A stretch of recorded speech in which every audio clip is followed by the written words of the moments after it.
Hi everyone, welcome to the Asset Protection 2012 update. Introducing Douglas Lodmell, tonight's presenter and the founder and managing partner of Lodmell & Lodmell. Doug? Thank you, Wayne, and thank you all for joining us on this webinar. This is our 2012 Asset Protection Update webinar, and I really want to welcome everybody who's on the call. There's a lot of clients on this call. We actually had over 700 people sign up for this webinar, so clearly there was a huge demand for this information. Everything that we told you about in the invitation, we're going to cover point by point. So if there was something specific that you wanted to see, we're going to get to it. So the clients that are on the call, I welcome you. I really appreciate you. And this is a great refresher. We're going to talk about how to use the plan that you have in place. And there's certainly going to be questions that'll come up from you. If after this webinar there are questions, please, you know what to do. You call Coletta and schedule an appointment, and I'm happy to speak with you absolutely anytime.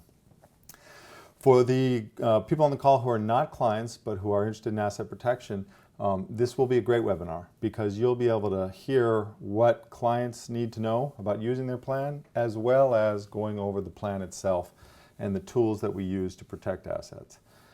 And finally, there are on the call, when we looked at the list of over 700 people, there were quite a few advisors. That means attorneys, CPAs, and financial advisors. And you are welcome. We work with a lot of advisors. In fact, of course, virtually every client has an advisor. We work with all of those advisors, and we also work directly with advisors who understand the need for asset protection, who are wanting to add that as a component to their plan that they provide to their clients, and who are not experts. So we will give you information on how to contact us if you do want to work with us directly with your clients. So let's get started. Asset Protection 2012, Lodmell & Lodmell Update. So Asset Protection 2012, let's talk about the bullet points that we brought up. Using your existing plan effectively. So this is really focused on the clients that have a plan, as well as anyone who ever has a plan. It's pretty critical that you use it properly. The other thing, before we get too far, if there are questions, there's a lot of people on this call, and I already see questions popping up. So feel free to put them in the question box. They won't be lost in there.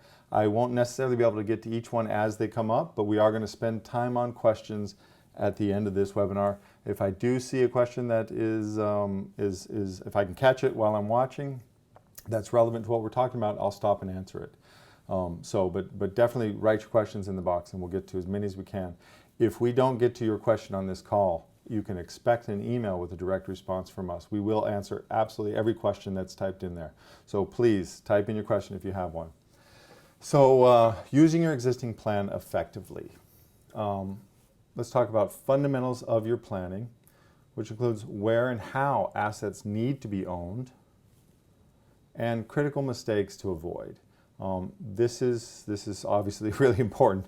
Having a plan and making one wrong mistake and having it not effective is really no fun for anyone. And for those who are on the call who are not yet clients, getting new asset protection if you don't already have it. We're going to talk about that. And we are going to talk about some asset protection strategies that you already have. You probably don't know you have, but that are already working for you. Okay, fundamentals of your plan. Let's start off with a principle. And the principle is you do not need to own an asset to have beneficial use and control. So this is a pretty straightforward concept.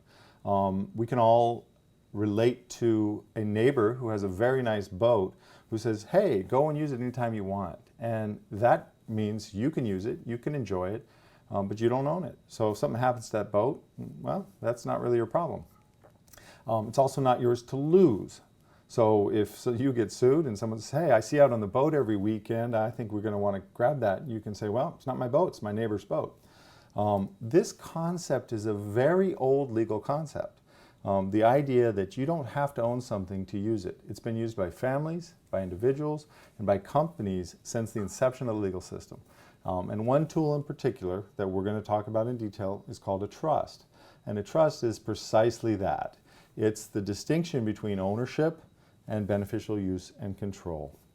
And it really is one of the most powerful concepts in the law, and it's a really key part of what asset protection is. So is it possible to create a separation of ownership from beneficial use and control of your personal assets? Well, we know for your neighbor, that's easy. That's not your boat. You're just using it. But what if it is your boat? What if your boat is floating out in the back of your yard and you're using it? Is there a way that you can separate ownership of that boat from beneficial use and control of it? Well, the answer is yes. And this really is the world of asset protection. This is really what we're talking about when we talk about asset protection, is precisely this. So how do we do it? Do it with 3 tools. And I've put these little pictures up here mainly to remind you of what they represent in the short 6-minute video that I hope you all got a chance to see. They are the limited liability company. That's our briefcase in the video. The asset management limited partnership, that's the safe in the video, and that safe is where the briefcases go, as well as all the cash and liquid assets and investments and stocks and bonds, etc. And then finally there's the International Wealth Management Trust. In our video, that's the boat. That's what we put the safe on if it looks like the sharks are circling and we sail it off to a safer place. So if you have these plans in place, then the key is to fund the plan. So important to know, your assets are not safe until your plan is funded. So if you've got a limited partnership or a limited liability company and you put it in place and you registered it with the state and you're all legal, but you never put anything in it, it's not funded. And if it's not funded, it's not working. You have to put things in the safe in order for the safe to be useful. Same concept as if you have a safe in your house. It'd be great, you have this really fantastic safe that no one can get into, but you forget to put the assets inside the safe. So critical that you actually put them inside the safe and fund the plan properly. When we fund in an asset protection plan, we make a distinction between risky assets and safe assets. So you see in the safe picture there, we have safe assets at the top, and that's your cash, that's your stocks and bonds, your jewelry, anything that in and of itself can't hurt anybody or create its own liability. So you can't really hurt anybody with a $100 bill or a stack of $100 bills. They don't have a risk component. But you can hurt somebody with a motorcycle, with a house, with a car, with a boat, with an airplane. Anything that has a motor, a door, a key, anything you can start, anything you can walk on, anything you can fall down on, those are all risky. And inside the risky asset arena is also businesses. You can hurt somebody with your business via the product you sell or the service that you provide. So businesses themselves are seen as risky assets. So when we create a plan, or when anybody creates a good asset protection plan, they're going to make a distinction between what is a safe asset and what is a risky asset. And they're going to make sure they don't mix them up. So the last thing we want to do is create an LLC and then put your rental real estate property in there and put a bunch of cash in there too. Because if something happens on the real estate and it gets sued, then you've exposed the cash. So by making this distinction and using these tools in conjunction, we're able to separate.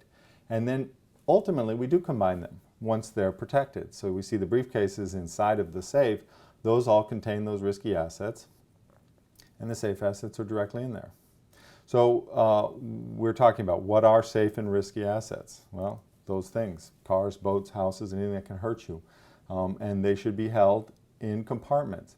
So if you do have a car, or better yet, a car collection, or an airplane particularly, and probably the most common for you listening on the call is a piece of real estate. A piece of real estate is the most common risky asset that we're going to use a separate entity for, and that entity is going to be the limited liability company. So if you're listening and you're a client and you have the plan, the thing to take away from this is to make sure that your assets are properly funded, that your real estate is in the plan, you haven't taken it out, you haven't bought new assets and not put them in the plan. So it's just important that you manage that and you're aware. What about bank and brokerage accounts? These are safe. Are they for your limited partnership? Are they for your asset protection trust? And what should you do with personal income? Okay, bank and brokerage accounts are safe. So they're for your limited partnership. You can put them directly in because, as we said, they're not going to create risk. So your statement should say the ABC limited partnership on your savings brokerage account. Your asset protection trust is going to own the majority interest in that limited partnership. And that's what provides that ultimate protection. Now, I get this question a lot. What should you do with personal income from your job, business, or your practice? Well, the answer is that if it stays in your job, business, or practice, so if you own your practice and you continue to fill up the coffers with retained earnings and you're not making distributions and you're just letting cash build up in your practice, not a very good plan. That's not safe. Cash inside of your practice is subject to the liabilities of the practice. Well, if you're a doctor, your practice is one of your riskiest assets.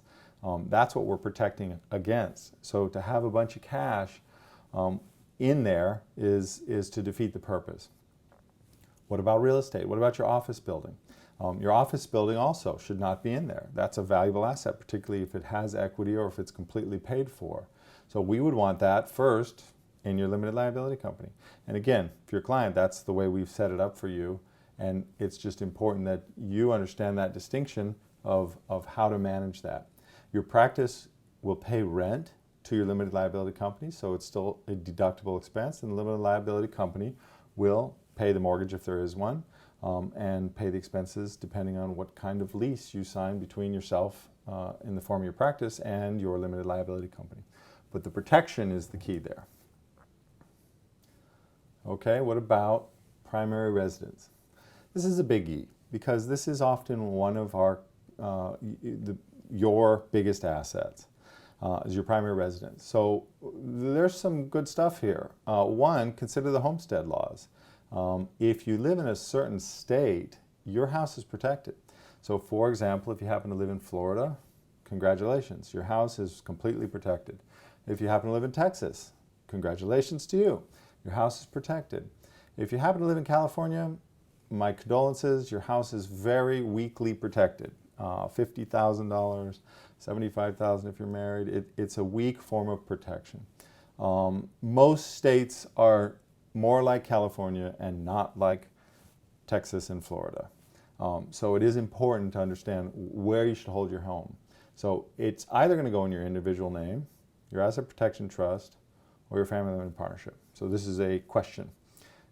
The answer is it's going to go either in your individual name, but most likely in your asset protection trust. And again, we're going to talk a little bit about the trust, but your trust is where you want your primary residence. The reason for that is that it gives you all the benefits of primary residence ownership, the tax benefits, the tax-free capital gain, the home interest mortgage deduction. It maintains all of those, but it also protects the home. So if you're not in a great homestead state, that's the place that you want it. Family limited partnership, you would not want it in there. Why? Because it's a piece of real estate and it's a risky asset, so we wouldn't put it directly in there. And individual name, would you want it in your individual name? There are a few circumstances where we will do that. And that would depend on the state that you're in, the amount of equity that you have, or in some cases, the home is actually looking like it's going to be more of a liability than an asset, in the form of the equity has disappeared as the value of the property has gone down. We may want it in your individual name if there's a chance that you will be defaulting on the mortgage in the form of a strategic default. And we're not going to go into strategic default in detail on this webinar, but I do have an excellent paper that I've written on strategic default. If anyone listening to this call is in the situation where they have equity that's gone and now the loan or mortgage on the property exceeds the value of the property, they really should be considering significantly what they need to do with that particular asset. And I invite you to call me around that one because that's one that really needs to be walked through specifically with your situation. But even if you have assets and you can pay your mortgage, there are reasons for you to consider at least the option that you should walk away. So call me if that's your case. Or go to lodmell.com, and right below the video there is a link to strategic default considerations. So I would recommend that you read that. Okay, how about second homes and non-rental property? Second homes and non-rental property are, as we know, risky assets. So they're real estate. You can hurt yourself on them. So they're either going to go into the asset protection trust, or they're going to go into a limited liability company. And it's going to depend on the character of the property, the equity of the property, how you use the property, and even where it's located. Investment or rental real estate. Well, you know, if you have a plan, that is almost certainly in a limited liability company. So that's back to the briefcase we talked about. That's where it needs to be, because it's going to wrap up and limit the liability. And it's very good because it works both directions. When you put your property in a limited liability company, and then that limited liability company is in turn owned by your limited partnership, which in turn is owned by your asset protection trust, you're protecting the equity of that property from lawsuits. And I call these outside lawsuits or external threats. So if you get sued from a car accident or employee or malpractice or anything outside of the property itself, then having the property in the LLC properly connected to your plan is going to provide protection for that equity. It also protects from inside liability. In other words, it protects the rest of your assets from the property itself creating a liability. So if the property, somebody has an accident, a slip and fall, there's a death on the property, and the owner is being sued, well, the owner is you in the form of the limited liability company, not you in the form as you personally. So it limits that liability. And that's literally what it means when it says limited liability company. The owners of the company are not responsible for the liabilities of the company. And so it's a very good tool to protect from both directions of liability. What else does an LLC do the exact same thing for? Boats, planes, other risky assets. So again, if you're a client and you're listening to this and you're putting your own plan together, think about those assets, think about where they are, and make sure that they are exactly in those places that they're supposed to be. So if you have a boat, now let me say a couple things on risky assets that are very small. So let's say you have a John boat or a rowboat, just a really teeny little thing. It doesn't, it's not worth $1,500. So you're not really worried about protecting the boat. What you're worried about is protecting yourself from the boat. In that sense, insurance is probably your best bet, and you probably don't need to create a separate limited liability company to own one small boat or one jet ski. Then again, I do have clients that have an LLC, and some of them even call it, ABC Toys, and it holds not one little boat, it holds 3 jet skis, 2 snowmobiles, a hang glider, a parasail, and 3 motorhomes. Okay, that's different. If you have a lot of toys and a lot of risky toys, then we probably do want to create an LLC for those separately. Okay, these are big ones. Retirement accounts. Retirement accounts are your qualified retirement accounts. I'm not referring to retirement money that you've set aside or insurance, blended plan that you're going to ultimately use for retirement. I'm talking about retirement plans that are qualified. That means ERISA plans, 401k, 403b, pensions, defined benefit, defined contribution plans, and non-ERISA plans like IRAs. What do you do with these things? Well, the answer is they're already protected for the most part. And you can't do anything with them. If we try to take your 401k and do something with it, we trigger the tax consequences of it. So the good news is that they're already protected. Particularly ERISA plans, the ones in the middle there. They have very strong statutory protection. Non-ERISA plans like IRAs are protected depending on the state, and there's case law now that's starting to address whether or not they're going to have the same protections as ERISA plans. The answer on that is if you have a significant amount of money in an IRA, you should call us and we can discuss your state, your specific situation. There is a way to additionally protect non-ERISA plans, IRA accounts, without taking the money out. and it is a very effective way, but it really only makes sense to do if there's a significant amount of money in there and you're in a state which you don't already have good protections. Okay, let's move on to the Asset Protection Trust. This is really the key to the whole plan. The domestic part of it is very good. We have strong statutory protection in the form of a charging order from the state of Arizona, where most of our limited partnerships are set up. It provides a first layer of defense, but ultimately there's a problem, and that's principle number 2. Possession is 9/10 of the law. I just can't tell you how true this is. And when it comes to the legal system, possession is 9/10 of the law. It really is. So you want to make sure that you use this to your advantage and you're not having it used against you.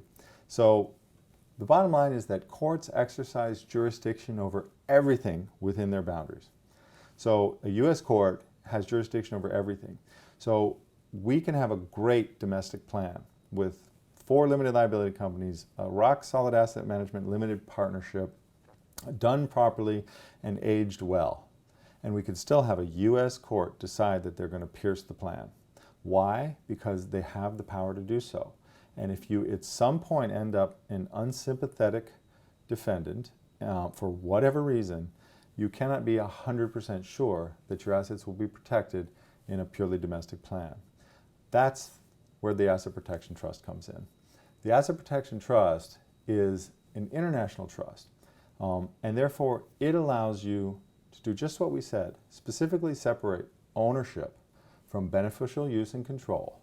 And more importantly, it enables you to move the assets beyond the reach of the U.S. courts. And this is the critical piece. It literally allows you to move the assets out of the U.S., away from the U.S. judge, away from the U.S. juries, and away from that possession is 9/10 of the law. You have possession, and so puts you in the driver's seat. And that's what asset protection is all about. In the last 4 years, lawsuits have increased dramatically. I see it in my office. We have triggered and needed to use more plans in the last 4 years than in the previous 14 years combined. The reason for that is that the economy created a lot less money. And when there's less money out there, there's more people fighting for that less money. And that means more conflict. So more partnership disputes, more lawsuits in general designed to simply move assets from the person suing from the person being sued to the person suing. And the legal system there's more advertising for plaintiffs' attorneys.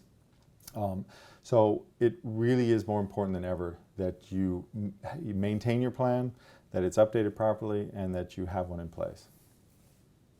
So the Asset Protection Trust, what goes in your Asset Protection Trust? Well, the first thing is the majority interest in your limited partnership. So that safe, that safe that holds all those limited liability companies and all those other assets like stocks and bonds and cash directly itself is owned by the Asset Protection Trust. That's the connection that allows us to ultimately move the money.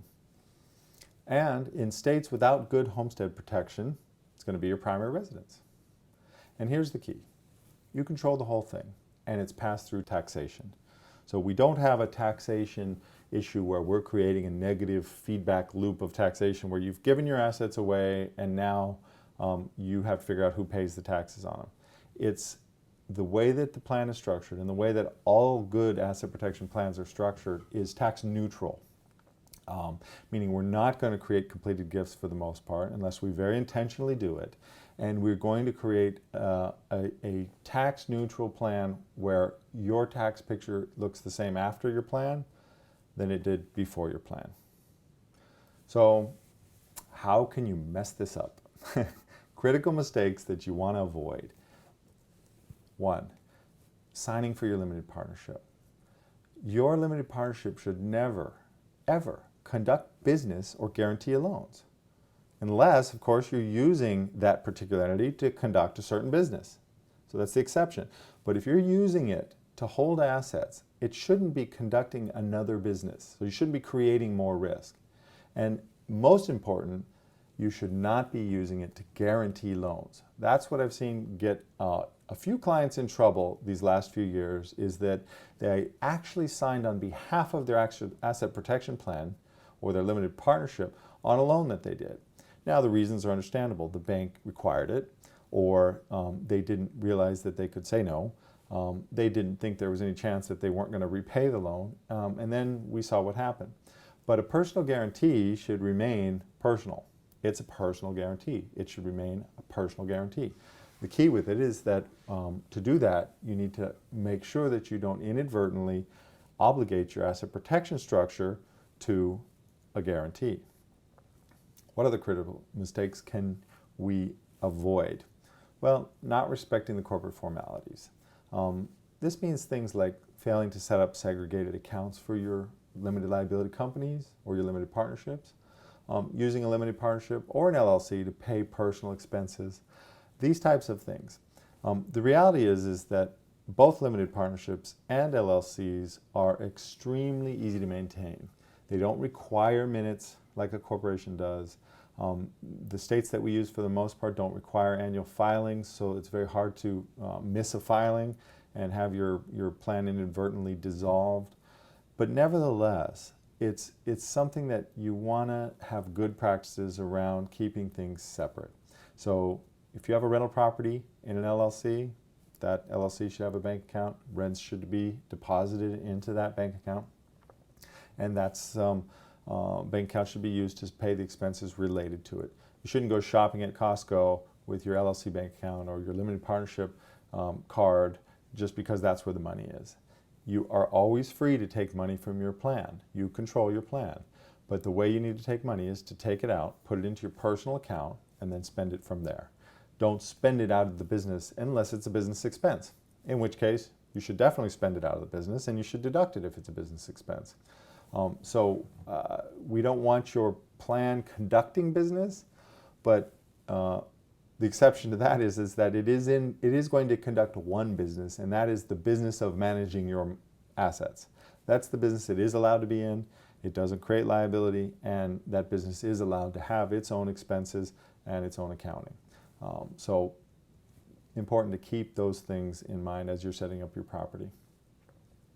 What else can we do? Well, we don't want to deed property improperly. I've seen this come up with sometimes there's tax issues, which means that if you deed a property into an LLC, for example, it could trigger a reassessment, or it could change your capital gains exemptions. So how do we handle that? Well, there's some best practices to fund your plan properly at the get-go. Pretty easy to do. For example, California is a big state that likes to reassess your property every time you switch the ownership, but there's an exemption for that. And the exemption is that if the ownership is switched into an entity with the same owners as the original owner, then it's exempt from a reassessment. So what does that look like? Well, the property goes into the LLC with the exact same ownership. So if the property is owned by one person, well, the LLC should be owned by that same person. The property is transferred in, and then the LLC can be moved into the limited partnership. If you do it the other way around, you're going to trigger a reassessment. And each state has some uniqueness around it, and these things are specific, and we walk our clients through each of those states when we're doing a plan for them. Another thought for clients: protection without an asset protection trust. This is really what can the Family Limited Partnership achieve on its own. The Family Limited Partnership is a great tool, especially the way we draft it. Ours is called an asset management limited partnership. It's specifically designed for asset protection. It's very good. The limitations of it are really what we said earlier about the limitations of any domestic plan. The judge has jurisdiction. So possession is in the form of the judge. So we know possession is 9/10 of the law here. So possession is here in the United States because that's where the jurisdiction is. So it is very good. And depending on what it's holding and what we're protecting, it may be enough. But I can tell you that if your assets are in excess of $500,000 that are inside of the limited partnership, then it really doesn't make me feel comfortable just having the limited partnership. Occasionally I'll run into a client that, or someone that calls and says, yes, I've done asset protection, I have a plan in place, I have limited partnerships set up by another law firm, and I look at the plan and I talk to the client, and it turns out he's got $2 million of cash sitting in limited partnerships, and it's just not enough. That is way, way outside of the range that I would feel comfortable, because that's a lot of money. And I say that not from a standpoint of subjective, I'm talking about objectively. In the mind of a plaintiff's attorney, that's enough money for them to put a lot of effort into breaking through that limited partnership. So what we find is that when it gets over $500,000 of protectable assets inside the limited partnership, you really should be looking at adding the asset protection trust. What do you gain? Well, you gain the true solution to the problem, because we can then physically move the assets outside the U.S. jurisdiction. And again, key to the whole plan is being able to keep possession. You can do this legally, you can do it ethically, but it has to be done properly, and it has to be set up in advance of having a big knockdown problem. It's hard to add the fire insurance when the house catches on fire. In fact, I live in Florida, and you can't add hurricane or flood insurance during the hurricane season without a waiting period. So you can't wait till Hurricane Wilma is 500 miles away and they're projecting a possibility in 2 to 4 days, call up and say, hey, it hasn't hit yet, let me get the insurance. They say no. Same thing here. You really need to have your planning in place as long as possible. Waiting is always working against you. Time is working against you when it comes to asset protection. The sooner the better, the older the stronger. Okay. Now we're going to move into really for people who haven't gotten asset protection. Who needs it? Who needs asset protection? The answer is really anyone with equity in their assets. I mean, anyone. Clearly high-risk professionals need it, because they already are running risks that are greater than the average. They're already targets. And business owners, especially if you have employees. And let me say a little bit about employees. This has become the hottest topic in the last 5 years for plaintiffs' attorneys. I have a friend who runs a company in LA. California is a very difficult state to have employees. It's very, they make it very unfriendly to employers. And he has about 200 employees. And one employee filed an employee-related lawsuit. It was won by the employer. Nothing was done wrong, but the attorney that had the lawsuit literally started fishing inside of the business. Was just saying, hey, ask your friends, tell your friends, and he had this attorney sitting outside of his business just waiting for his employees to do something or become available to him to grab his clients. So, all these things demand that you have protections in place.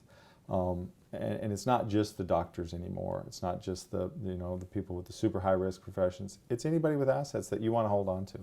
We're in a super litigious society. It's only gotten worse.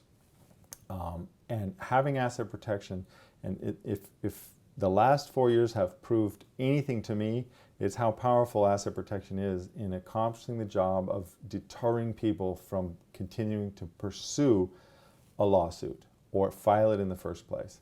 So critical.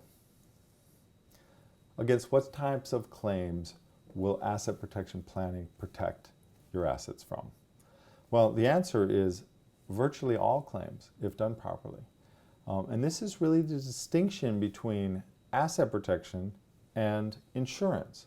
Asset protection is protection of your assets from anything. Insurance is protection from a particular thing that you do. So they're very different ways to go about protecting you. I believe in insurance. I have insurance. I don't want to drive my car without it. I wouldn't feel very safe. But I certainly don't consider it full net worth and protection. It's not something that, it's like protecting pockets. What asset protection does is it protects from virtually all claims, whether it's lawsuits. It limits your exposure from personal guarantees. It isolates loans. and it augments your insurance. So, there's many cases that I've seen where insurance was insufficient just because the case turned out to be a huge one. I've seen a lot of automobile cases that have turned out to be very big, and the $300,000 or even the $1 million of coverage was totally insufficient, and they started looking at personal assets. So it's really about making yourself unattractive. And again, we spend our lives making ourselves attractive. Well, here's an area where you want to be really unattractive. You don't want to be the kind of person that the plaintiff's attorneys think is attractive. What is the cost of not getting asset protection? Well, really, it's just taking unreasonable risk. And the risk is, at some point, your assets can't be protected.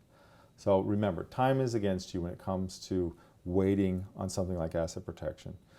You can think of it as net worth insurance. You're insuring your net worth. But to do that, that insurance has to be in place before your net worth is threatened.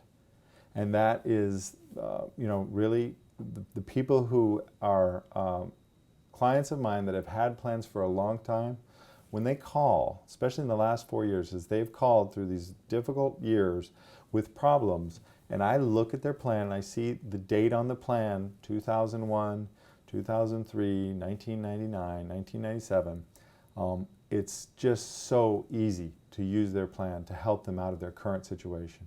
And that includes bank loans. And I want to go back to one thing I said just a minute ago, and I kind of brushed over it, and I want to go back to it. Limits your exposure for personal guarantees. Personal guarantees come in different forms. You can have a personal guarantee that says, I'm guaranteeing this, but it is not giving the bank or the person that you've given the guarantee to access to your assets. It's just a personal guarantee. You can sign another kind of personal guarantee where you are specifically giving the lender direct access to your assets, either individually or as a whole. So if you are going to sign a guarantee, I recommend that you sign only a personal guarantee, not a personal guarantee that actually extends to specific assets. And if that's confusing at all, please call me. I'm sorry if that is at all confusing, but it's a very important distinction because, personal guarantees are unfortunately, or fortunately, just the way that business works. We have to give our personal guarantee when we're getting a loan. But there's a right way and there's a wrong way. All right, so it's your family, it's your money, it's your life. Act like it. Really, act like it. This is yours. And I see a lot of people today that are honestly acting as if this isn't theirs, that they're not responsible for it, that they didn't make it, and they're doing that with their investment philosophy. They don't feel comfortable, and they're afraid to talk to their financial planner. This is your money. Getting it was a job that you know what it took to get it. Keeping it should be taken just as seriously. So my recommendation is that you don't make this an area that you just kind of pass over or take lightly. I recommend that you take it very seriously. If you already have and you're here on this call because you want to take it even more seriously and you want to get support, and that's fantastic, and that's why we're doing this call. If you haven't done it, then I'm strongly recommending that you do. Okay, the time to start is now. We already talked about the sad story of being too late. I want to address one other thing here, and that's the concept of fraudulent conveyance or fraudulent transfer. Most people don't start thinking about asset protection until it's too late. So what fraudulent transfer is the concept that if you transfer an asset with an intent to delay, hinder, or defraud a creditor, that transfer can be reversed. So that is the issue about starting too late with your planning. Now, what's very misunderstood about fraudulent transfer is that it's actually not fraud. And there's a lot of confusion around that. It's not fraud. It's a remedy statute which allows the court to undo the transfer. It is not criminal and it doesn't put you in jail. It's simply a remedy. But it is important in asset protection. And if there is an Achilles heel to asset protection, that's it. It's fraudulent transfer or fraudulent conveyance. So the key to it, again, is doing it before you have the problem. I want to give you a tip here, and that's a word on Swiss banking. I'm bringing this up because this is really a fantastic way to protect assets on many different levels. And the Swiss private banking system is what we're talking about, not UBS and Credit Suisse. But it protects both in conjunction with your asset protection plan. It's a way to physically already move those assets. So we're moving the assets when we're talking about Swiss banking to a Swiss bank inside of your asset protection trust. That's the ultimate in asset protection. So now we have possession physically outside of the country and legal title in your asset protection plan. So you have control, but your assets are not here to be grabbed. It also does something else, and this is something I've become very aware of and very concerned with in the last 4 years, and that's the actual safety of the banks and institutions that we hold our money in. If you're a client, you know that I sent a letter out at the end of last year stating my concern around institutional risk. Institutional risk means that the bank that you hold your money in one day is not there, or is in bankruptcy and you can't get your money immediately, or you can't get all your money. Now, 5 years ago, this was all history. We would only talk about bank failures in the context of the past. Years ago we had bank failures, and since modern banking and modern finance and modern government has been around, we haven't had any real banking failures to speak of, and certainly nobody lost any money. But then 2008 happened, and people lost money. Bear Stearns went under, Lehman Brothers went under. Real money got lost. FDIC did not step in and give everybody back their money. And then we had just recently MF Global. This is maybe the most concerning one to me, because this one happened just a few months ago. And we have real customer money that was clearly legally in a segregated account that's gone. And I know that this is true because I have people calling me, and I have clients that had money there that are not going to get all their money back. They're getting a fraction of their money back. It might be 2/3, but it's less than 100%. And for me, anything less than 100% is unacceptable. I'm very concerned with the Tier 1 capital ratios of the U.S. banks, and Switzerland solves that because their private banking system there is incredibly safe. They have Tier 1 capital ratios that are 5 times what we have in the United States. There's personal liabilities of the partners and the executives of the bank for customer monies. So if your segregated account somehow disappears, the partner of the bank is literally personally responsible for that according to Swiss law. And again, the asset protection benefits are tremendous. This is something it's very difficult now for a U.S. citizen to get a Swiss bank account. For our clients, we still are able to. I honestly don't know how long that will last, but I do recommend it. I really do, because it's so strong. Okay, so we're going to get some questions.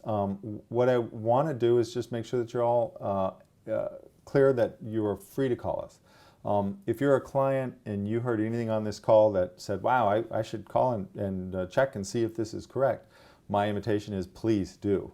You know how to get a hold of me, Coletta@lodmell.com, or the phone number that's on the screen. You are free absolutely anytime to call me and schedule an appointment, and we can go over your planning specifically. If you're not a client yet, then what I offer you for being with us on this webinar tonight is that we'll coach you through an issue. And our clients know that we do this, and we do it all the time with them. But even if you're not a client, we'll do it, and at no cost. And that means we'll walk you through it. We'll walk you through the considerations of what you need to be thinking about. Whether you need asset protection or not, we'll help you with a particular problem that you're having. Whether it's financial stress, a foreclosure, an employee relationship, or you want to just go through the process of understanding whether you need asset protection. I invite you to call. The number is on the screen, the info@Lodmell. You can reach us, and all you have to do is raise your hand and say, please drop me an email there and say, please give me a call. I'd like to discuss and state your issue. and we'll get back with you and we'll call you. And so then let's go to some questions. Now let me leave that last slide up. Okay, so I'm going to look through the questions here and see. Okay, wow, we got a lot of them. All right. Okay, is it possible to protect assets of attorneys in California? Is it possible to protect assets of fiduciaries, trustees, attorneys, in fact, in California? Well, sounds like it's from an attorney in California. The answer is yes, it is possible. It's possible to protect any of your assets.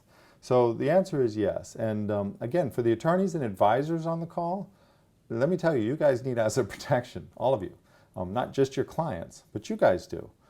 Because you're acting in those fiduciary roles, you're acting in a capacity that does have a lot of liability. You really are equivalent in so many ways to doctors in how the amount of risk that you take on when you're dealing with your own clients. So yes, the answer is yes to that question. So if you want us to talk about that specifically, again, I recommend you shoot me an email. Okay, next question from Mark. I have my office building in my LLC. Can I put my boat, jet skis, motorhomes, and cars in the same LLC? I also have the FLP. Okay, so Mark sounds like a client of ours. The answer is probably not, Mark. We probably don't want to put the boat, jet skis, and motorhomes in the same LLC as the office building. Why is that? Well, first of all, the office building, depending on the amount of equity that it has, the office building is the big part that you want to be protecting, right?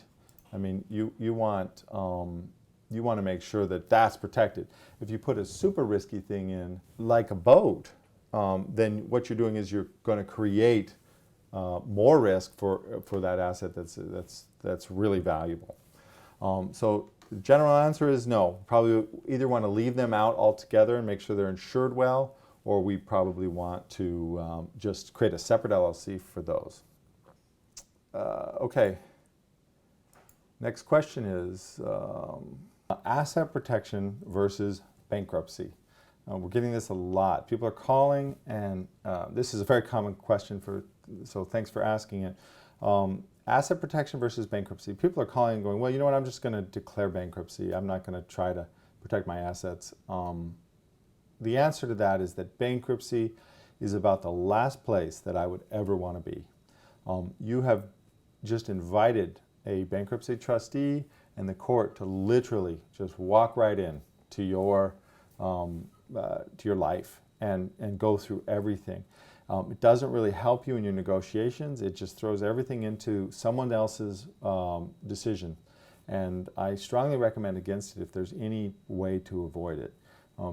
Occasionally, there's times when you just have to do it, but it's not a good thing. It's not the type of thing that you want to use as a primary line of defense. And if you have assets, I would much rather do an asset protection plan, even one with less than perfect timing, than to just consider bankruptcy as the option.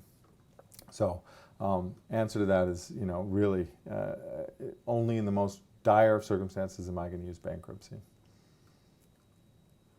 Okay, let me see if I have some more questions. Okay, how to create a legacy trust? How to minimize taxations after my death? That's the question. So answer to that is, a legacy trust, that means a lot of different things. But your asset protection trust is a legacy trust. So when we create a legacy trust, when we create an asset protection trust, what legacy means is something that is for your legacy. And legacy refers to your children and your grandchildren and your great-grandchildren. So if you want to create a specific type of legacy trust, often referred to as a dynasty trust, what that refers to is often a generation skipping trust, where you're using certain tax advantages to skip a generation for estate tax purposes. So the answer to your question is that it can be done.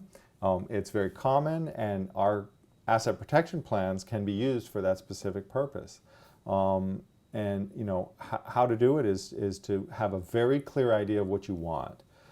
You want to have clarity. Clarity is power. And so by having clarity, we can design your plan to not only protect your assets, but also protect them for your legacy, for your children and grandchildren, great-grandchildren, which is one of the big benefits of an asset protection trust, is that, at your death, the plan does not have to go away. And, as I've had children of clients call saying, my parents have passed, what do we do with this plan? My answer is keep it. It's stronger than ever before. There's no reason for you to get rid of it. It's been paid for, it's aged, it's as good as it could possibly be. Hold on to it. So you are doing that, and it's also protecting assets. If you happen to die in a circumstance which leaves a big liability, well then you've really solved your problem by leaving your estate inside of an asset protection plan that can serve as your legacy trust. So it's a great question, thank you. Okay, so here's the next one. After we have the AP structure in place and funded, there are times, such as a mortgage application or an annual loan maintenance, when we are asked by the lenders to submit an asset inventory list. Should we list underlying individual assets, various bank and brokerage accounts, rental property and businesses, as we always did before, or from asset protection standpoint, should we only list the limited partnership and the trust, the International Wealth Management Trust? Should we disclose our personal limited partnership ownership percentages and the fact that we are beneficiaries of the trust? What are the pros and cons of the different choices in terms of asset protection? Wow, great question. That was from Kevin in California. Great question, Kevin. The answer is that, really on a personal financial statement, you want to be as general and as clear as possible. But I would not list every bank and brokerage account. I would list the general assets, your interest in the partnership, and the assets that the partnership is holding is likely what the bank is going to want to see, but I would not get into the detail. There is no set rule on how a financial statement needs to look. It needs to be clear and it needs to be honest. So you do own those assets inside of your plan, but there's no requirement for you to go and detail every account and account number, etc. The general philosophy here is that you don't really want to be sharing any more information than you are really required to. So when it comes to banks and loans and so forth, share the minimum, but share it clearly and honestly when you do so. Some banks will require specific things. They'll say, I don't care about the legal structures, just list the underlying assets. If that's the case, that's fine. There's nothing wrong with that. Some banks just want to see the legal structures and they don't really care about the assets. They just want to know the value. So they just want you to estimate the values on there. If that's what they want, that's fine too. So the answer to the question, Kevin, is that it's really fairly specific. So, look at what they're asking for and do accordingly. Okay, next question is from Robert. Robert, how do I get my Schwab accounts into a Swiss bank, and can I use it to invest that money? It's a great question. The answer is yes, you can use it to invest that money. How do you get it into a Swiss bank is that just like if you were going to move from Schwab to TD Ameritrade, let's say, you would open a new account at TD Ameritrade. Once it was open, you'd call up Schwab and say, hey, wire my money over, or they have a interbank type of memo transfer that they transfer over the positions themselves into your new account. And then you can either keep or close your old account. So the answer to the question is that first you have to open the Swiss bank account. That's something that if you're a client of ours, you would do through us. You would do it in the proper entity, likely your asset protection trust. And then after that, you would simply move the Schwab money over to the Swiss account. As far as investment options, you have every option that you have here over there. Plus, you can hold your account in 22 different currencies as a base currency of the account. And it doesn't have to be one of the 22. You can hold it in all 22 of the 22. So your investment options off of the Swiss platform are actually much greater than your investment options off of the US platform, which is another reason why I like the Swiss platform. Not only is it safer, in my opinion, it's more asset protected, but it also has better investment options. What it doesn't have, and this is really something that as U.S. people we're not necessarily used to, is it doesn't have discount brokerage type services. So if you're used to paying $9 a trade or $2 a trade, I don't know what it is nowadays, but whatever it is, and logging in and doing all that online, that's not the Swiss banking platform. It's very much personal service. It's very much an investment philosophy. But if you do like to trade with a piece of your money, then what I usually recommend is that you keep the Schwab account open and you keep a piece of your money there that you like to trade with, and then you put the bulk of it in the Swiss account. This allows you the best of both worlds. You can still trade and have your online platform and your charting and whatever you do, and you can also still have your safe account with all of your money in the Swiss side. So great question, Robert. Thank you for that. Okay, this question is from Jeff. If the transfer to a Swiss bank isn't made until an event of duress occurs, but the plan has been in place for over 2 years, could this transfer be considered a fraudulent transfer? Great question, Jeff. For those of you who are not clients, and he threw out some vernacular there that's unique to our planning, which is an event of duress. I'll explain it. An event of duress is a lawsuit or some other event that causes the plan to be threatened. So that's an event of duress. So the question is, if the transfer to the Swiss bank isn't made until an event of duress occurs, but the plan has been in place for over 2 years, could the transfer be considered fraudulent? The answer is no. As long as the plan has been in place for 2 years, the transfer to the Swiss account is not a fraudulent transfer, because the conveyance is into the trust or into the partnership, depending on where it is now, at the time that you set up the plan. So this gets back to the importance of funding. You really want to make sure that you have it funded properly, because the funding is key.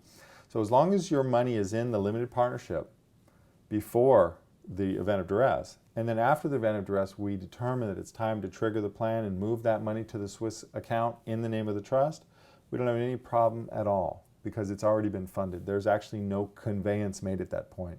There's only a movement of the money from one institution to another, and that's completely fine. So great question, Jeff. What is the cost? This is from Tanya. What is the cost to set up an asset limited liability partnership? Okay, so I'm assuming you're talking about an asset management limited partnership. The cost to set that up, and I'll answer generically and then I'll answer for us. Generically, in the asset protection world, it runs anywhere from $5,000 to $10,000 to set up an asset management limited partnership or an equivalent type of plan. The asset protection trust, the international trust, runs anywhere from $20,000 to $50,000 and up to set up. And those trusts typically cost $3,500 to $5,500 a year to maintain. Our costs are $5,250 for the asset management limited partnership and $19,500 for the trust. So we're at the very low end of that scale, and our annual maintenance fee is $1,500, $1,495. So again, it's about a third of what even the next lowest international trust plan is out there. And that's just the way we do it. And I can explain some distinctions around how we designed it, but I can tell you that I designed it specifically to be very easy to maintain. That was my goal. I wanted it maintainable because I know that this is the key to the plan. If you don't maintain it, you don't keep it. By the time you need it, it's gone. So great question. Thank you. All right, from Karen. Do you offer investment opportunities? Okay, thanks for asking that, Karen. No, Lodmell does not offer investment opportunities. I personally have created an investment fund for my clients. It's not something that it's public or not talked about, and I'm not going to talk about it here because that's not the purpose of this call. It is something that I'm happy to talk with you about. I can tell you the philosophy around it is basically around safety. My goal is to in this environment, my goal is not to figure out the next best investment strategy. I leave that to the investment manager people. My goal is to protect your assets, and my mandate has always been to protect my clients from an unlikely but potentially devastating event. And that's always been lawsuits. But I can tell you the last 4 years, 3 other areas have creeped up and are competing for the top spot as the unlikely but potentially devastating event. And that's market risk. In other words, the risk of what you invest in. Institutional risk, meaning the risk of where you hold your money. That's the Citibanks and the TD and everything else out there. And currency risk. In other words, the currency that you hold your money in. I'm very concerned about these things, and my goal is to create as much protection as possible.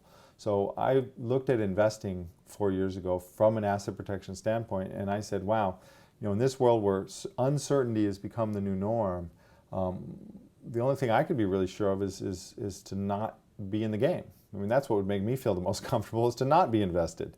And so I kind of started from that premise, and the answer is that I came up with, if you could take your money and basically take it off the table for the most part, let's say 80% of it, and then you could put 20% back on the table in a way that efficiently managed that money and earned you an amount that was equivalent to what you used to earn on all the money, but without taking risk on all the money, that to me would be a good asset protection investment structure. So that's what I looked for, and that's ultimately what I designed. So if anyone's interested in that specific conversation, again, I invite you to email me directly, info@lodmell.com, and I'd be happy to have that conversation with you personally.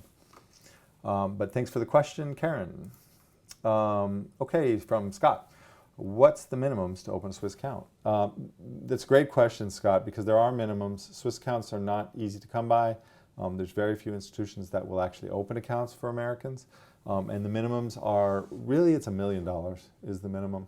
An account can be opened for $500,000 if the bank is aware that that's a starting balance and that ultimately the customer is going to be adding money. The days of the $50,000 Swiss bank accounts are over. They did exist at one point, but they were never good. They were always sold under the wrong context. The real Swiss banking is limited now, and it really is a higher threshold. So it is a great question. I wish it were lower. I wish everybody could get into it. But the bottom line is that it really is, $500,000 is really the real world minimums in the Swiss banking. So great question. Okay, a lot of questions. This is really good. Thank you all for the very thoughtful questions. Okay, John, how is the international trust kept domestic for tax purposes, and what IRS forms must be filed for compliance purposes? Great question, John. This gets to the distinction of how we design our trusts. Our trusts are designed as domestic grantor trusts, which means that they are domestic, meaning U.S., and they are grantor, meaning they're pass-through. So there is no tax forms that need to be filed as long as it's in the pre-triggered mode. They are registered in an offshore jurisdiction, and they are set up to spring to the Cook Islands in the event that we have an event of duress. And an event of duress, as we said earlier, is a lawsuit or anything that would threaten those assets. So the answer to the question, John, is that we keep it domestic by making sure that we start it domestic. And we trigger it when and only if we need to, and that an event of duress occurs, we make that trigger call and we move the jurisdiction of the trust. At that point, it becomes a foreign grantor trust. So it's still a grantor trust, it's still passed through for tax purposes, but at that point there are different IRS forms. Once it becomes a foreign grantor trust, you have to file Form 3520, 3520A. When you transfer money, you have to file the Form 90. It's called an FBAR form, 90TD.11. And so, there are forms once it becomes, but it's still passed through. It still doesn't make it where it's a separate tax entity. And, if anybody out there has heard the rumor that, if you open up a Swiss account or any offshore account and you put your money into it, you don't have to pay taxes on that until you bring it back. That's just false, completely false. You pay taxes on all the money you earn worldwide, and that's because the United States has worldwide taxation. That's just what we do. We are worldwide taxers. And that's just the system that we live in. You can have your money in a Swiss account, and if you don't earn any dividend or interest, you don't have to pay any taxes. But if you do, you will. And the Swiss bank will give you a 1099 just like the U.S. bank will. So Swiss banking and asset protection in general is not for avoiding taxes. I can't say that clearly enough. It's really not. And if you hear that you can combine those two goals, you're probably talking to someone who is deliberately trying to mislead you or is simply very uninformed. But either way, asset protection and tax planning don't go together, especially that type of tax planning. Great question, John. Okay. Okay, so I have a question from somebody saying, hey, I don't usually feel comfortable dealing with such important issues over the phone or online. I totally understand. And you know, the answer to that is it's all about getting comfortable. So we talk to our clients constantly, all day, and of course I visit with clients all the time. So I'm in Miami, have an office in Arizona, and any client or anybody who's interested in becoming a client is absolutely welcome to see us in person. And some do. Some just flat out and say, hey, I want to see you. I really encourage that and welcome that. We have beautiful offices in Miami Beach, and it's beautiful down here, so you can use it as an excuse to get away. For our clients that are used to dealing with us on the phone, I think what they find is it's actually easier because they get us right away. I'm back with clients within 24 hours. 48 hours. I mean, it's very fast because I'm able to be very efficient. Whereas, you know, if I were down at the end of the street, sometimes it might take 2 weeks to find an appointment where we could come into the office. So our clients are used to getting really prompt service, and they find that being on the phone actually supports that, not the other way around. So it's a great question, though. Thank you for asking it. Okay, so next question is from Karen, and I thank you all for hanging in there. We're going now, you know, over an hour, and I really appreciate you all hanging in there. But these are great questions, and I'm going to get through all of them if I can. So, Karen, can you sell an asset to an LLC? Sure, why not? You can sell an asset to an LLC, or you can contribute an asset to an LLC. Normally, when you create an LLC and it's your LLC, and you're going to contribute an asset like a piece of property to it, you do it in the form of a contribution. And that's a tax-neutral event for the IRS. So what you're receiving as a consideration for that is you're receiving the membership interest in the LLC. So there's a specific exemption allowable for that doesn't create any negative tax consequences. But, Karen, it's totally possible for you to sell an asset to an LLC. For some reason that makes more sense to you. Or perhaps you're not the only member in the LLC, and you have, let's say, 3 partners, and you know they're interested in this asset that you have. Then that asset could be sold to an LLC in which you have an interest. So absolutely is the answer. And again, if there's a specific question around that, please call us directly. Okay, so Scott, how much percentage should each LLC be owned by a trust? Okay. It's a very good question. How do you structure the LLC ownership percentages? It's a very good question. The answer is it depends on what your goals are. But in general, we can use a single member LLC owned by the limited partnership, which in turn is owned by the trust. So that's our normal structure. The reason we like that is that the single member LLC doesn't generate an extra tax return. On the other hand, if you have a partner, let's say in an office, and it's 50-50 partner, well then you're going to have 50% interest, and that'll be owned by your limited partnership, your asset management limited partnership, and your partner will own his however he's going to own his. So you know the answer is that there's no set rule that it has to be a number of members.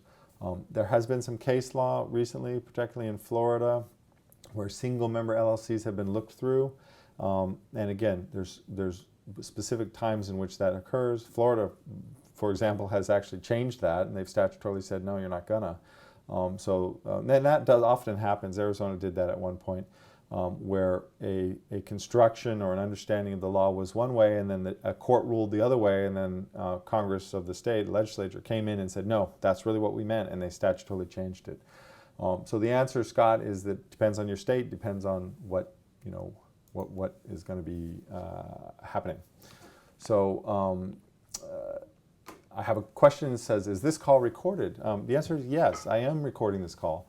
I am going to rebroadcast this, and I will give everyone on this list, everyone who attended, as well as those who signed up but couldn't attend, access to the rebroadcast. So it will absolutely be rebroadcast, and you'll have the whole thing, and you can watch it over and over again if you'd like. Thanks for the question. Okay, John, If the assets are still located in the USA, i.e. real estate, but owned by your International Asset Protection Trust, would the U.S. courts still have jurisdiction or would you be protected? That's a fantastic question. And the answer is that yes, the U.S. courts would have jurisdiction, of course, because as we said, possession is 9/10 of the law. Real estate is here, so the courts have jurisdiction. They can do what they want. The question of would they be protected? Well, the answer is legally, yes, they would be protected. Practically, maybe not. Well, how do we deal with that? The answer is that as long as we've set up the structure properly from the get-go, meaning that the property is in the right entity, maybe an LLC owned by your partnership, which in turn is owned by the trust, if it looks like we actually are going to have to use it, meaning that we're actually going to have to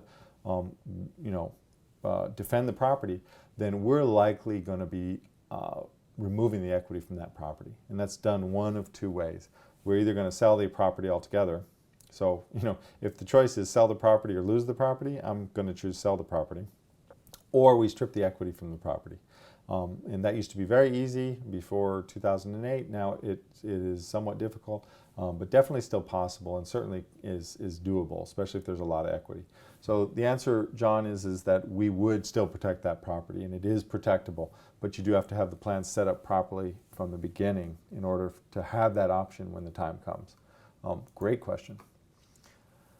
Okay, Paul, what are the advantages of a limited partnership over the proverbial Nevada corporation plan for asset protection? I really appreciate you asking that question. The Nevada corporation, let me just spend 1 minute on that. The Nevada corporation rumor is that, start a Nevada corporation and, you can protect your assets. What that really refers to is the idea that in Nevada, the corporate structures are not required to be registered, and therefore you can have bearer corporations or corporations that are owned by whoever happens to bear the shares in their hands. And it's really a tax play. And the idea was back in the days that you'd start a Nevada corporation and the corporate tax rate was only 15%, and therefore you would run your business and you'd shift income over to that Nevada corp and you'd pay a 15% tax instead of your personal 35 or 39.6% tax that it used to be. And if you needed to shelter more than 50,000, which is when the tax rate increased, you'd start a second Nevada corp. So that's where the whole Nevada corp got its claim to fame. One, that doesn't work. It's a very, very bad idea. And two, from the standpoint of just a Nevada corp for asset protection, well, you're really right back in the same boat. It's definitely within the United States. It's definitely subject to full faith and credit of other courts and jurisdictions. So, the Nevada corp per se is not an asset protection vehicle. My general feeling is that you really shouldn't use them unless you happen to be a resident of Nevada. They're likely to get you into more trouble because they've been so abused. They're not per se illegal, but they're just so abused that I stay away from them unless there's a very specific purpose with the right kind of client. Great question. Thank you for asking that. Don, since you are in another state than California, if we work with you as my spouse is uncomfortable since you are in another state and it would be difficult to meet with you in the event something should happen to me and she is more suitable in speaking in Japanese. Yeah, I totally understand, and that's definitely a consideration. What I usually do is I recommend when you're talking about the estate planning side that you work with someone in California. And that's the piece where you're actually making the decisions on where you are going to pass your assets, who's going to be the executor, the successor trustee, and so forth. That really would make sense for you, especially in your case, to work with someone in California that she can meet and be comfortable with. When it comes to the asset protection side, though, I would still say that it makes a lot of sense to work with the best person and a specialist that you're comfortable with. What I do is I work a lot with local attorneys that are doing the estate planning side, that are interfacing directly with the family, and then I'm coming in and just doing the asset protection piece, which is really not the who's going to take care of my kids piece. It's the what do I do if I get sued piece, and so that's really the key distinction there. And it's a great question, and I'm happy, absolutely thrilled to work with anybody locally that you're working with. And if you want to just call and kind of discuss how that works, then I'd be happy to talk about that. But thank you for the question. Rod, you raised your hand. You want to say something? Are you there? Oh, okay, great. Good to talk with you. How you doing? So,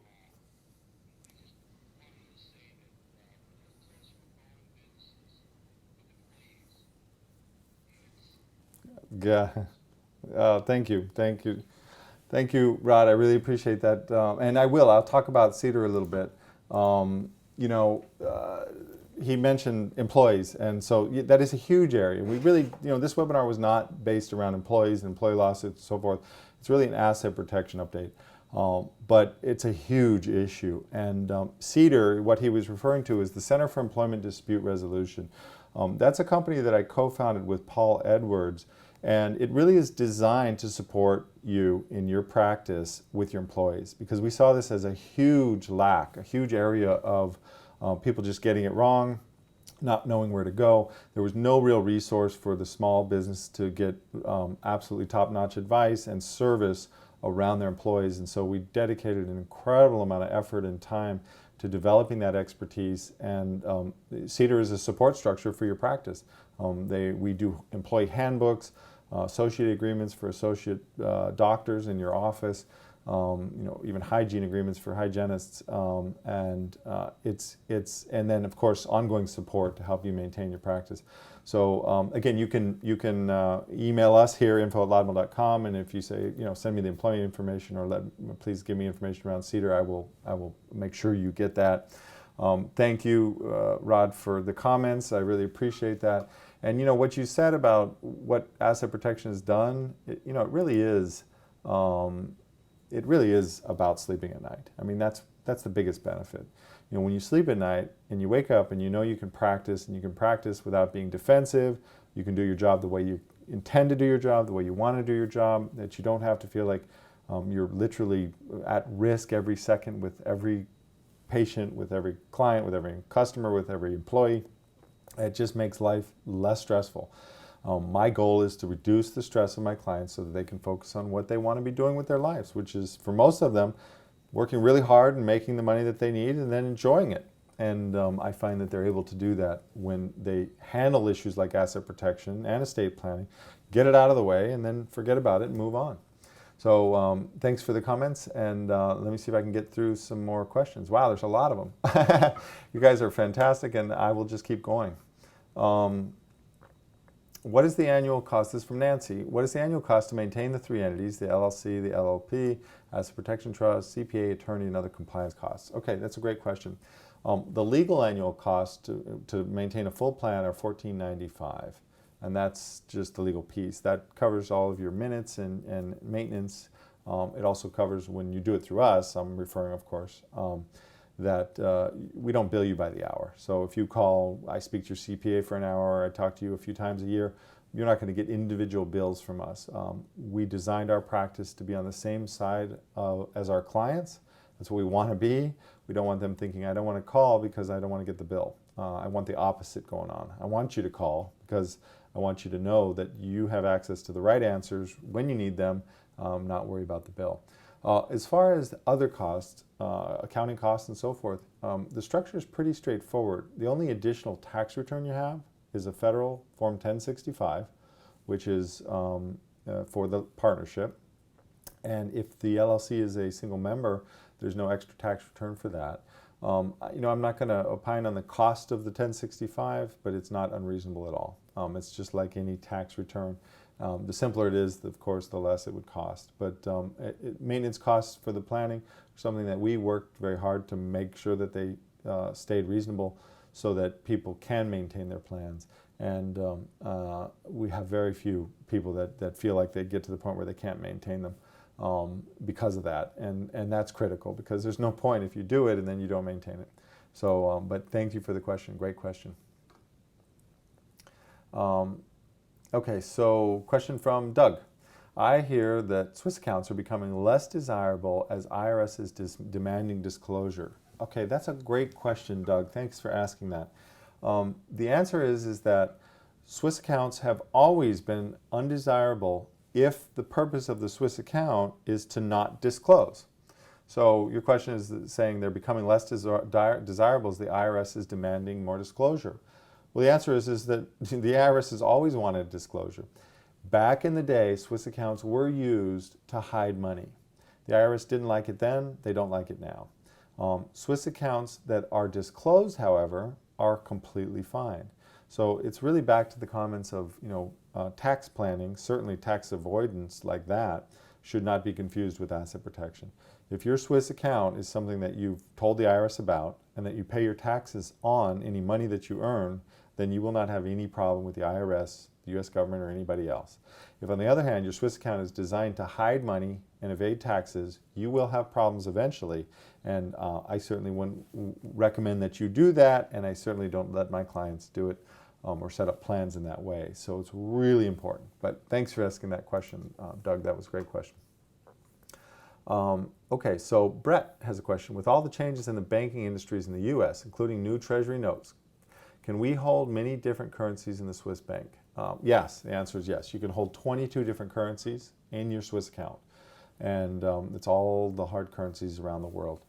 You can also hold individual physical things in your own segregated vault or box over there if you happen to have things that you want to protect like that. So the answer is yes.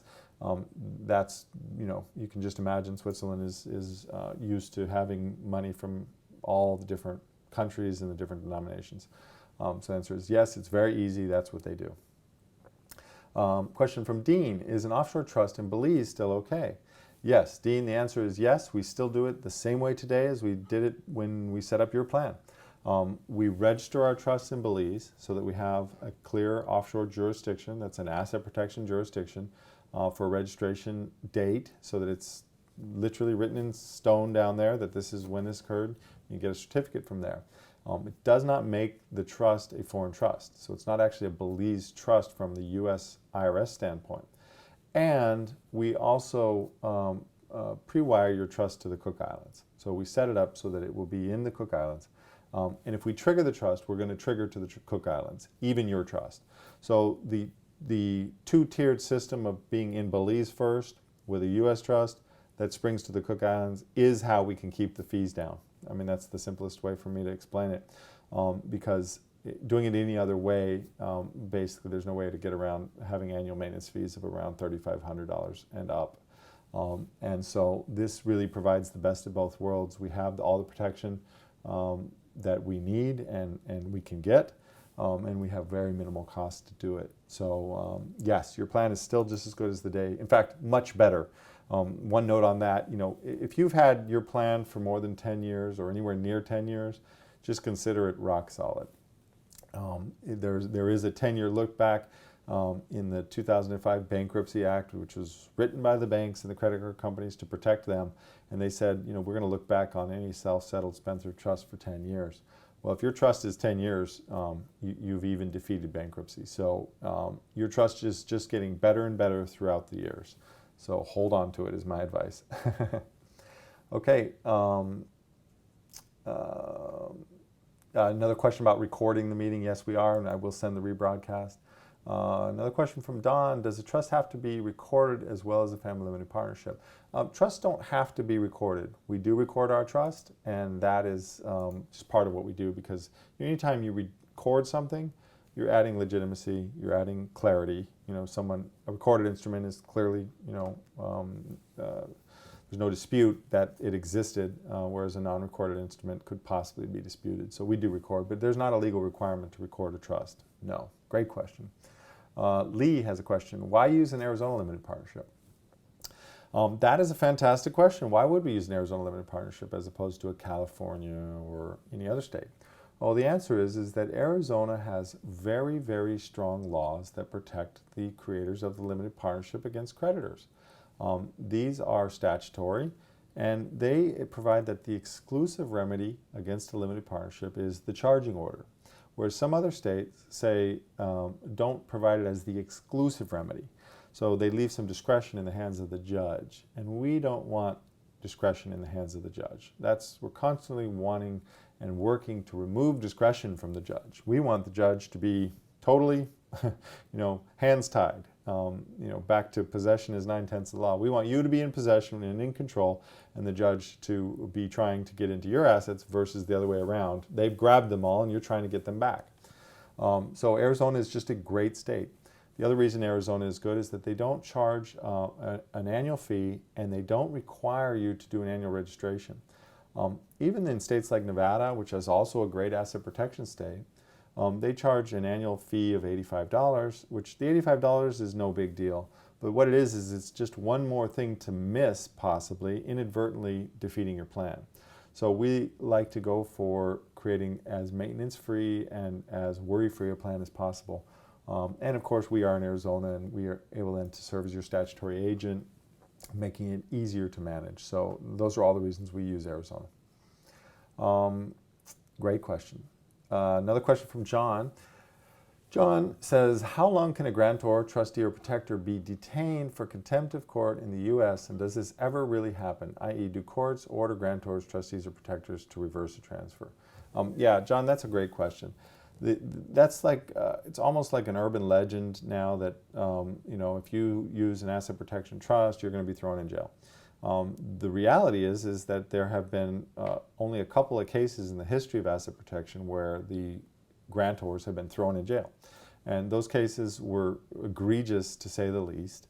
There's certainly never been a case that I know of where a grantor or settler of a trust has been thrown in jail when he didn't really deserve it. And certainly never one of my clients has been thrown in jail. So the answer is that it's theoretically possible, but practically, if you're setting up your plan properly, you're not doing something that's completely, thumbing your nose at the court, or, in both cases I know, one, they set up the plan right before the liability, right in the middle of an arbitration, and the other was when, we had a true fraud being perpetrated and they set up a plan. As long as you're not doing those things, then your chances of being put in jail for contempt of court are in my opinion, slim to none. So, but it is a great question because I know people are concerned about it and they do ask. Okay, so, another question from Don. This is regarding the California issue. Can you prepare things to work with a referral lawyer there? Yeah, we can absolutely work with referral attorneys. And again, any attorneys, advisors, CPAs, financial planners on the phone, if you have clients or you have situations or concerns, please call us. We're very much open to that. We do work with a lot of clients. And that's just part of what we consider our job is to work with you. So we're really open to that. So please don't hesitate to call us. And Rod, with asset protection, are we the only ones with access? That's a great question, Rod. Who has access to your money? Well, the answer is that you do. And for the vast majority and usually 100% of the entire life of your plan, you're the only one that has any access to the assets inside the plan. The plan is structured to make it so that the only time you would not have or be in direct control of your plan is when you've triggered your trust in an event of duress and where you having that access would actually jeopardize those assets. So the answer is that you are virtually always in control of your assets, and that's just the way it works best because, again, our goal is to make it sustainable and functional in a way that works, not to make it difficult and scary to manage. So yes, you should be in control of your assets virtually all the time. I think we're down to our last question. So that was it. I want to thank everybody. This has been great for me. I'm really appreciative of everybody who showed up. As I said, we had over 700 people sign up for this webinar. There will be a rebroadcast. It'll be out within a week. And I'll send it to everybody here so you'll get to work on it again, listen to it again, take time, invite your spouse or somebody else that you want to see it. And again, my invitation to you is if you have any questions that we can be helpful with, anything that makes sense that you just want support in walking through, or whether it's discussing asset protection specifically, financial stress in your life, a foreclosure issue, or even employees. call us. We'd be happy to help you. That's what we're here to do. And clients, please call if this has raised questions for you about your plan, or you just want to go over it and have a review. We're here for you at any time. So thank you all. I really appreciate your attention, and this concludes the Asset Protection 2012 update from Lodmell & Lodmell. My name is Douglas Lodmell, and I thank you for joining us, and we'll see you next time.